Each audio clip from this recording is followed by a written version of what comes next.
What did your friend do that accidentally made you catch feelings? We were neighbors. She had just kicked her ex out not long before, so we'd chat here and there, mostly about our dogs and how awful our building's parking was.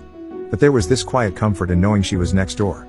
We had a really bad ice storm, power went out in the entire complex, and everything went dead silent except for the sound of ice pelting the windows. A few hours later, the electricity came back on.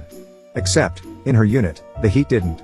Maintenance was swamped, everyone's heat was on the fritz, so it was gonna be a while. I offered for her to come over and hang while she waited. We were both kind of stranded and cold anyway, so we threw on a movie, shared some whiskey, and huddled under a big old blanket on my couch.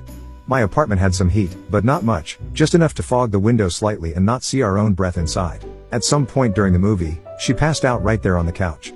I didn't want to wake her, so I covered her with another blanket and let her sleep while I headed to my room. About an hour later, I heard the creak of the door. She walked in, didn't say a word, just climbed into bed next to me, pulled the covers over herself, curled up beside me and quietly mumbled, "I'm cold." Then she immediately passed back out. We didn't hook up or anything. I didn't try anything. But something about that moment. I don't know, it felt like she trusted me. That she came to me for comfort. I laid there, awake for a while, just holding her, trying to be that warm space she was looking for. Next morning, she made breakfast like it was the most normal thing in the world. Then she headed back to her apartment to meet maintenance.